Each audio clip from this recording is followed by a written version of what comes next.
Assalamualaikum warahmatullahi wabarakatuh. Salam sejahtera untuk kita semua. Saya Arman Syah akan menyampaikan materi perkuliahan Ekonomi dan Negara Hukum Pancasila pada program studi Magister Ilmu Hukum Fakultas Hukum Universitas Pancasila. Mata kuliah ini menjadi penting mengingat kondisi global dewasa ini di mana ancaman liberalisasi, kapitalisasi asing yang sudah mulai masuk ke Indonesia dalam beberapa dekade terakhir yang menyebabkan perlunya penguatan sistem ekonomi Pancasila yang telah digagas oleh para founding fathers, yaitu demokrasi ekonomi sebagaimana diamanatkan oleh Undang-Undang Dasar 1945 dan tentunya implementasi nilai Pancasila khususnya sila kelima, keadilan sosial bagi seluruh rakyat Indonesia. Negara hukum Pancasila juga kita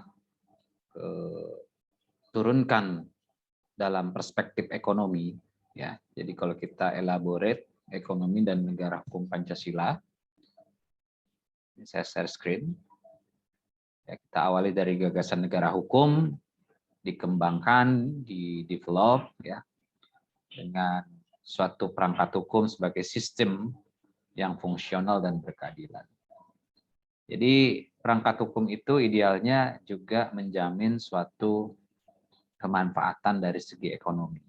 Atau kalau pakai bahasa Pancasila di dalam nilai-nilai keadilan sosial bagi seluruh rakyat Indonesia. Yang secara ius constituendum juga bisa kita sebut sebagai suatu cita-cita luhur para founding fathers, yaitu bagaimana mewujudkan suatu welfare state. Jadi memang ada perbedaan dalam konteks Anglo-Saxon, ya, common law system dengan civil law system atau Eropa kontinental. Tapi kita akan fokus ke perspektif Indonesia. Ya. Nah, konsep negara hukum sebagaimana amanat pasal 1 ayat 3 Undang-Undang Dasar Republik Indonesia tahun 1945 memiliki tujuan keamanan, ya, security. Jadi kita juga merasakan saat ini memang keamanan itu merupakan satu harga yang mahal, ya. Kita tinggal di negara kita sendiri, tapi di sebagian wilayah juga merasa kurang aman, kurang nyaman, dan seterusnya. Termasuk dalam keamanan ketika kita melakukan aktivitas ekonomi misalnya. Ya. Jaminan ya social security, ya misalnya. Social security, jaminan sosial kita juga terlebih di masa pandemi ini juga mengalami degradasi, ya. Ada beberapa perusahaan yang kolaps, ya, rekan-rekan yang dirumahkan, ya, ekonomi yang terganggu dan seterusnya. Jadi keamanan tidak hanya dari segi keamanan dari segi yang secara harfiah, tapi juga keamanan dari segi ekonomi, ya. Dan ini dipertegas kembali di dalam konsep negara hukum yang nomor 2, yaitu kesejahteraan, ya, welfare state.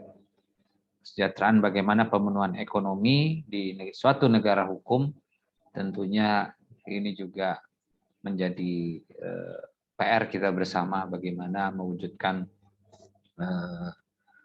kesejahteraan bagi seluruh masyarakat, ya, suatu welfare state. Yang ketiga adalah otonomi, ya. Otonomi di sini tentu kemandirian. Kalau dalam aspek court misalnya pengadilan, bahwa otonomi adalah independensi, ya, kemerdekaan, ya, kebebasan. Nah, kalau kita hubungkan dengan otonomi dari segi ekonomi, tentu kita mandiri dan berdikari. Ya, ekonomi kerakyatan kita harusnya bisa lebih exciting ya ketimbang kita bergantung kepada negara-negara lain. Ya, gitu ya. Kalau kita merasa bahwa pilar-pilar ekonomi kita betul-betul dapat menjamin ya keberlangsungan ya kehidupan masyarakat.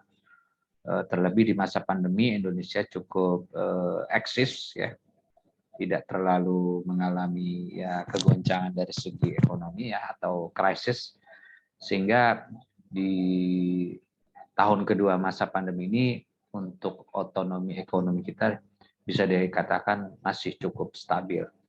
Sedangkan yang keempat yaitu prestis ya, konsep negara hukum sebagaimana amanat pasal 1 ayat 3, yaitu prestis di sini tentunya suatu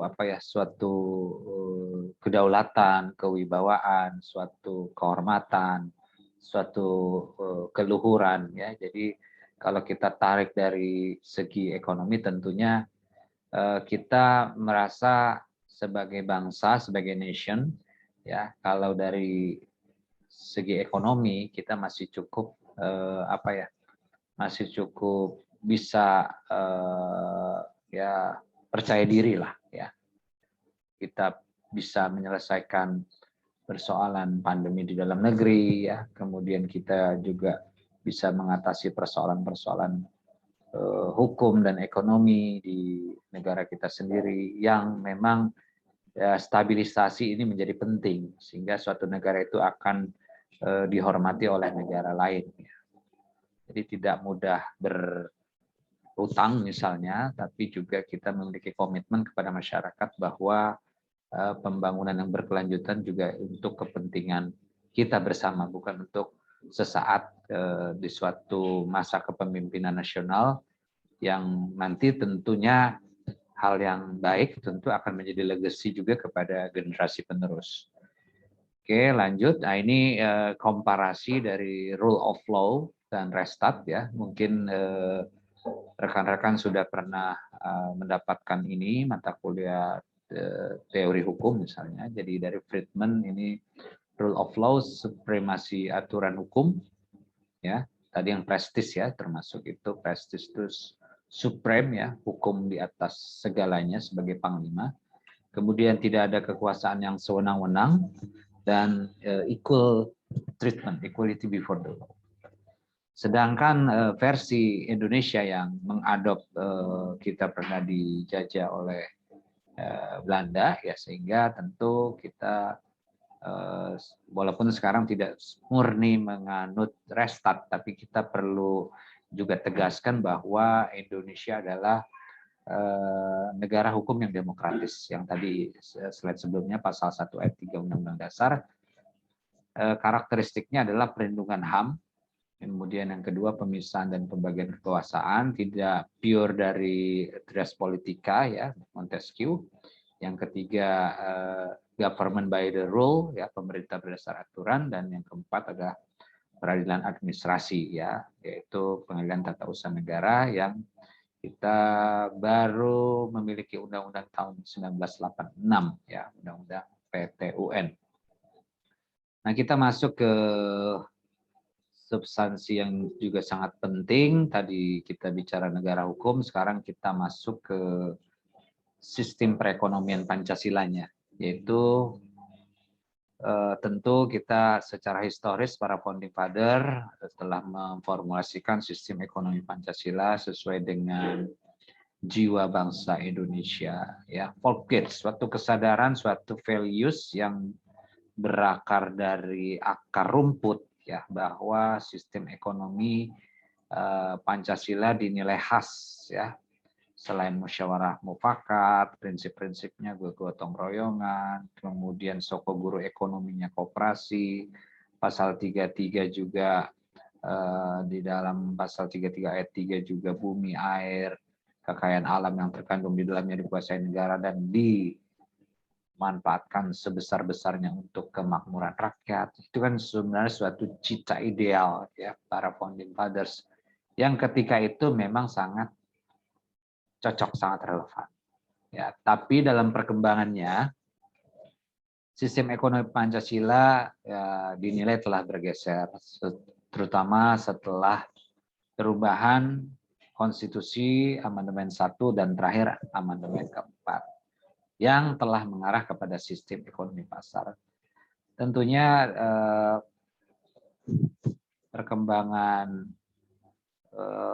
teknologi informasi juga memicu digitalisasi ekonomi, ya, ekonomi berbasis digital. Jadi suatu hal yang konvensional terjadi pergeseran menjadi suatu perdagangan secara elektronik misalnya, sehingga hal-hal yang tadinya konvensional, hal-hal yang tadinya tradisional itu sudah mengalami pergeseran. Ya. Paradigma masyarakat juga sudah berubah. Jadi sekarang tidak terlalu memikirkan hal-hal yang sifatnya prosesual, tapi sesuatu yang instan. Jadi cepat, instan, dan tentunya ya itu bisa dilakukan secara aksesif melalui pemanfaatan teknologi informasi. Tapi itu nanti kita di kesempatan lain kita bahas soal e-commerce, ya, online trading misalnya, atau transaksi elektronik. Nah, tapi memang ada kaitan antara ekonomi Pancasila dengan perkembangan teknologi informasi, khususnya terkait dengan transaksi elektronik, ya, di bidang ekonomi. Saya lanjut saja bahwa ini negara Pancasila, ya.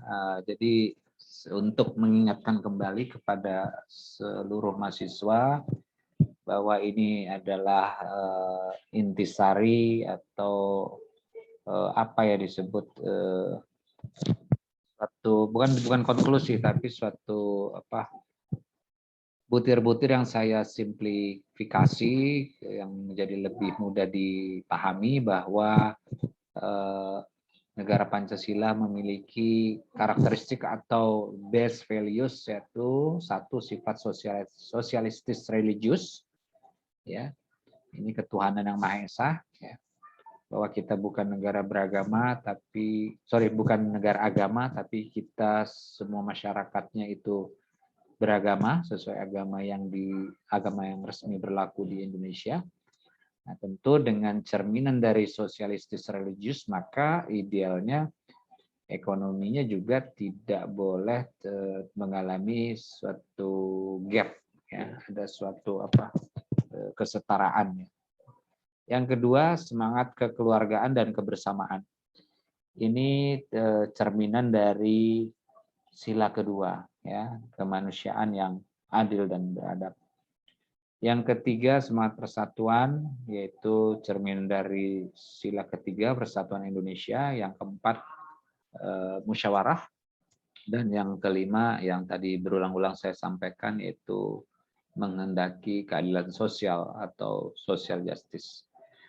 Namun memang banyak persoalan, ya, yang belakangan ini muncul, yaitu ya kalau kita ambil dari yang awal tadi, ya, sifat sosialistis religius sebagai contoh saja, ya. Problem fundamentalisme pasar dan agama, ya. Jadi yang tadi dengan amandemen sudah keempat, maka dinilai mengarah kepada ekonomi pasar. Jadi di sini fundamentalisme pasar, kebijakan Bank Dunia yang pro pasar, terus terjadi dengan kebijakan memperketat kebijakan moneter, efisiensi pasar, semua berorientasi pada paham pasar bebas, free market. Baru pertanyaannya, ini menjadi diskursus, menjadi wacana yang juga bisa didiskusikan kepada di ruang-ruang akademik tentunya, ya, buat mahasiswa tentunya mengambil mata kuliah ini. Pertanyaannya, ekonomi Pancasila itu di mana, ya? Atau ada di mana ekonomi Pancasila? Berada di manakah ekonomi Pancasila? Oke, ya. Yang berikutnya, nah, sistem ekonomi pasar. Ini juga sebagai clue kepada kita semua. Ini sudah dirumuskan yang sesuai dengan karakteristik. Ini sebenarnya pengulangan dari slide sebelumnya, ya. Tapi memang ya ini balik lagi ke sini, ya, sudah mengarah kepada sistem ekonomi pasar. Nah, baru masuk ke resources, ya, kepemilikan sumber daya. Tentunya setiap kegiatan ekonomi membutuhkan sumber daya, ya. SDM, sumber daya alam, ya, dan seterusnya. Tapi kita harus menjadi perhatian warning bahwa seberapa banyak, seberapa besar sumber daya alam kita, tapi dieksploitasi, tidak memiliki feedback positif kepada kesejahteraan masyarakat, ya siap-siap saja bahwa kita akan menjadi negara yang dieksplor dan dieksploitasi hanya untuk ya suatu relation, tapi tidak menguntungkan kepada kita sebagai bangsa dan khususnya kepada masyarakat itu sendiri. Ya. Tentu kita banyak di setiap daerah ada potensi-potensi ekonomi yang bersumber dari kekayaan alam, ya, dan juga termasuk ya pentingnya sumber daya manusia. Ya. Walaupun memang Human Development Index kita juga masih agak sedikit jauh lah dibanding dengan Human Development Index di negara-negara yang maju, ya. Nah, ini pentingnya pendidikan, ya.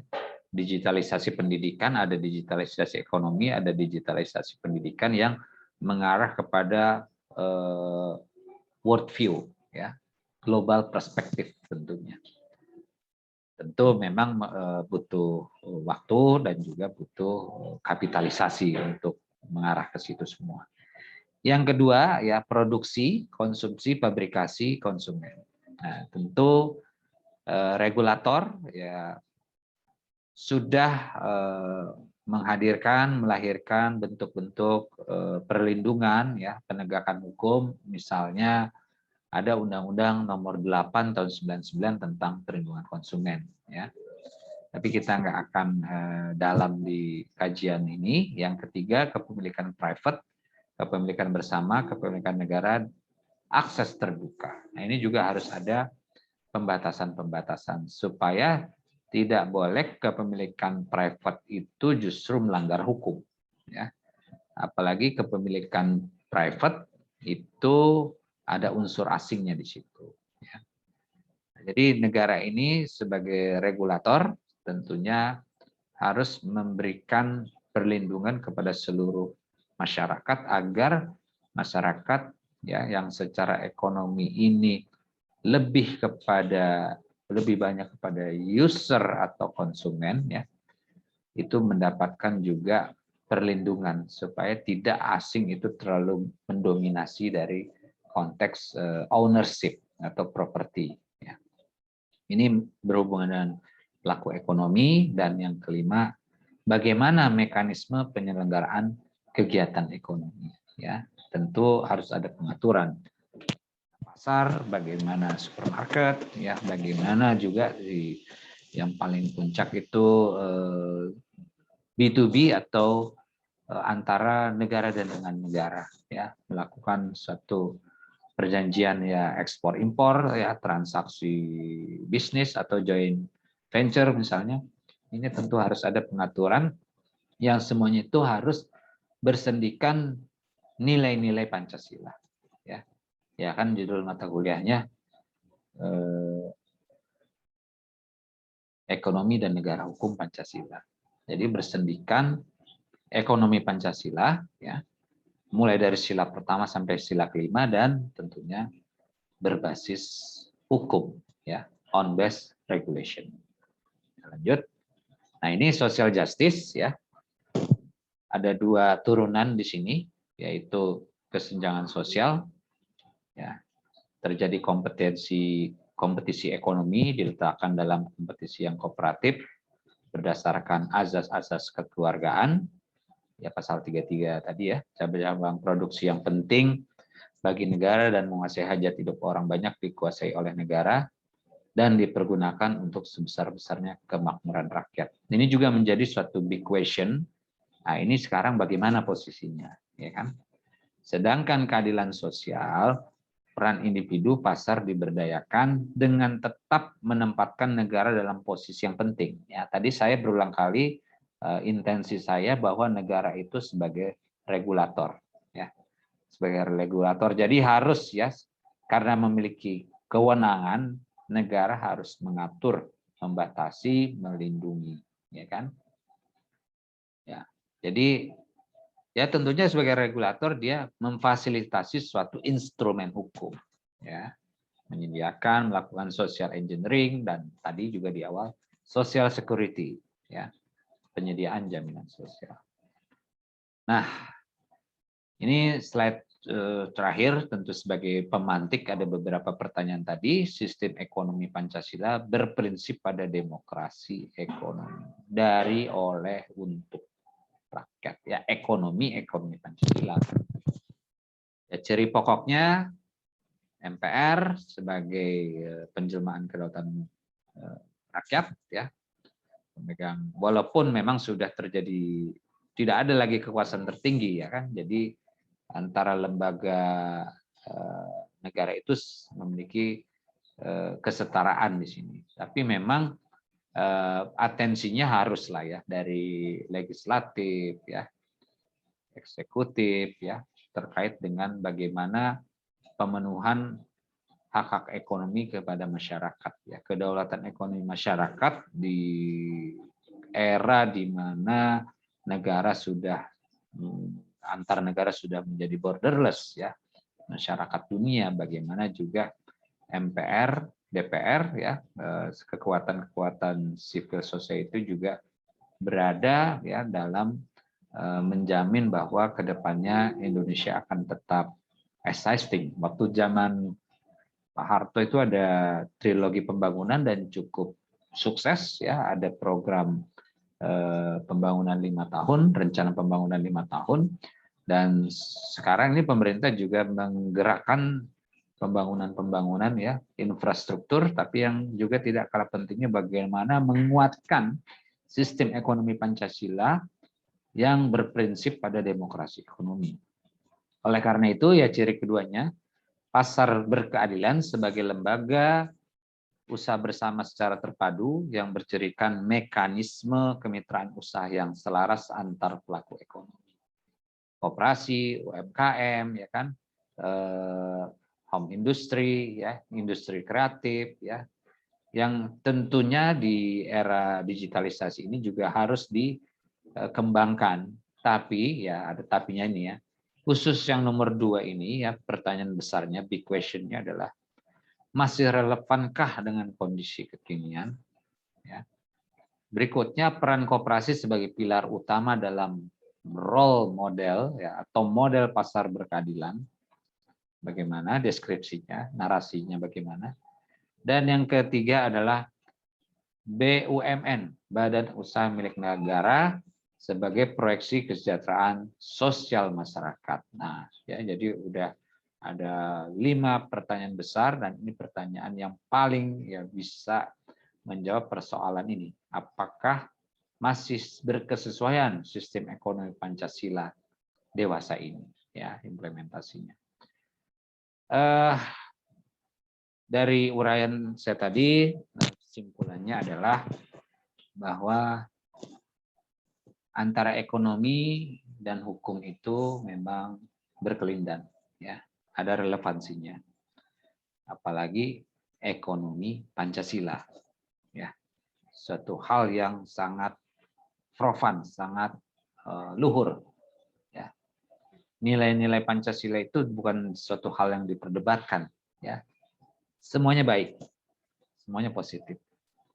Tapi implementasinya ini, jadi tergantung personnya, bagaimana bisa menjalankan, ya, nilai-nilai Pancasila, ya, terutama regulator yang mengatur, ya, yang memfasilitasi itu, apakah dewasa ini implementasi nilai-nilai Pancasila itu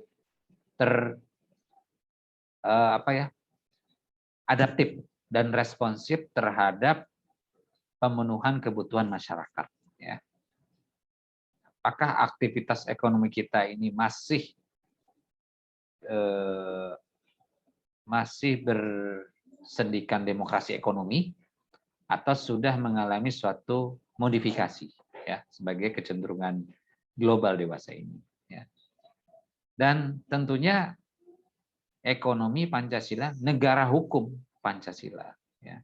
Jadi saya bilang demokratis restart ya. Jadi bagaimana negara hukum ya yang tadi ada beberapa karakteristik ya pasal 1 ayat 3, bagaimana di dalam suatu negara hukum ekonomi Pancasilanya bisa betul-betul existing di antara ancaman-ancaman ya globalisasi ya. Di antara kekhawatiran bahwa ekonomi pasar atau pasar bebas semakin mengancam keberlangsungan dari ekonomi kerakyatan. Ya. Nah, dari materi ini semoga bermanfaat. Ya, mungkin saya menyampaikan hal-hal yang simplistis, tapi untuk menjadi diskusi besar tentu akan menarik kalau nanti ada responsi dari mahasiswa dan kita bisa langsung untuk berinteraksi di dalam ruang-ruang kelas atau ruang-ruang virtual yang difasilitasi oleh global website ya, website program studi magister ilmu hukum yang berstandar global. Semoga ini menjadi kanal-kanal bagi kita semua dalam rangka mewujudkan global education yang memiliki ciri khas transformasi pendidikan di era revolusi industri 4.0. Demikian, terima kasih atas perhatiannya. Assalamualaikum warahmatullahi wabarakatuh.